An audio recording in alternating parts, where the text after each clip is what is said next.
Cette vidéo est la suite de la précédente nommée Résoudre une équation partie 1. On veut d'abord résoudre l'équation moins 2x plus 5 égale moins 4. Pour commencer, comme d'habitude, on recopie l'équation. Ensuite, on devra regrouper tous les termes en x à gauche, puis tous les termes constants à droite, et on n'aura plus qu'à terminer.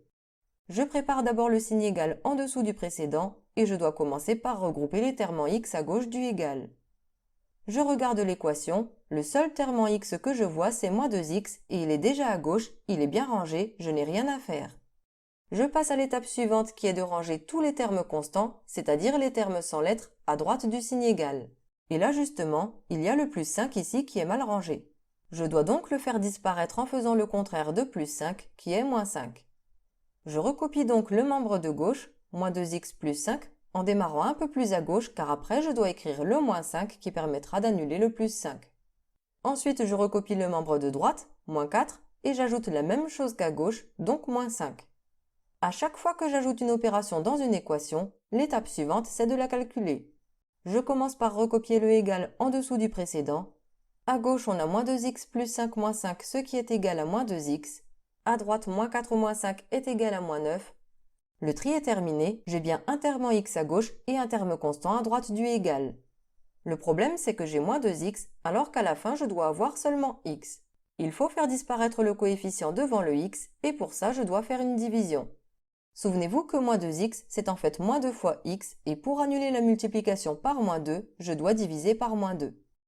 À gauche j'écris alors moins 2x divisé par moins 2 et à droite je recopie le moins 9 que je divise également par moins 2.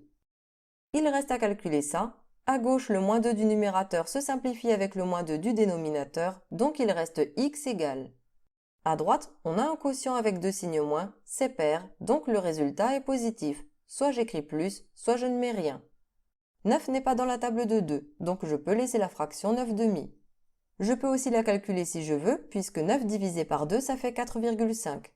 Attention, si j'avais eu 1 divisé par 3, j'aurais été obligé de garder la fraction car la division de 1 par 3 ne se termine pas. Donc 9 demi, ou 4,5, est une solution de l'équation. On termine avec le genre d'équation que vous n'arrivez souvent pas à faire alors que ce n'est pas plus difficile. Je pense que ce qui vous gêne, c'est qu'il y a plus de termes en x que de termes constants. Mais ce n'est pas difficile si on suit la méthode. On doit résoudre 7x moins 10 égale 4x. On commence par recopier cette équation, puis on prépare en dessous le signe égal bien aligné avec le précédent. On doit toujours commencer par regrouper tous les termes en x à gauche du signe égal. Il y a 7x qui est déjà à gauche, je n'y touche pas. Mais il y a 4x qui est mal rangé car il est à droite. On va donc devoir le supprimer. On n'oublie pas que 4x c'est en fait plus 4x, donc pour le faire disparaître, il faut faire le contraire, donc on fera moins 4x de chaque côté. Je recopie alors le membre de gauche, 7x moins 10, en démarrant un peu plus à gauche car après je dois écrire le moins 4x qui permettra de faire disparaître le 4x de droite. Ensuite je recopie le membre de droite, 4x, et j'ajoute exactement la même chose qu'à gauche, donc moins 4x. Je calcule tout ça, mais avant j'écris le signe égal sous le précédent.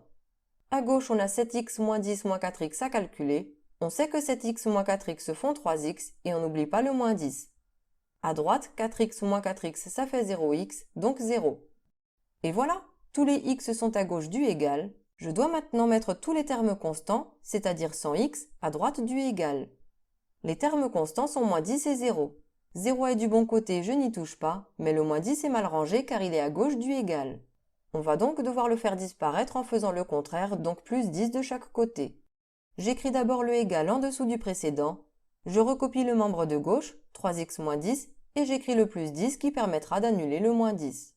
Je recopie ensuite le membre de droite, 0, et je fais la même opération qu'à gauche, donc plus 10. On calcule tout ça, ça donne 3x égale 10. J'ai 3x, alors qu'à la fin il faut seulement x. Mais on n'oublie pas que 3x c'est 3 fois x, et pour enlever la multiplication par 3, il suffit de faire le contraire, donc une division par 3 de chaque côté de l'équation. Ça donne 3x divisé par 3 égale 10 divisé par 3.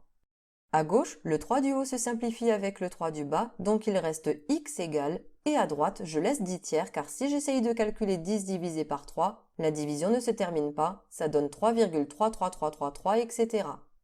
On ne nous demande pas d'arrondir, donc puisque la division ne va pas, on garde la fraction 10 tiers. Et c'est terminé. Vous voyez, en procédant méthodiquement, résoudre une équation à une inconnue, ce n'est pas si difficile. On commence par regrouper les termes en x à gauche du égal, puis on regroupe les termes constants à droite, on supprime le coefficient devant le x, et c'est fini. Attention à ne pas vouloir déplacer les termes en x en même temps que les termes constants. Les élèves qui font ça se trompent quasiment toujours, donc ça vaut pas le coup, on prend son temps pour avoir bon.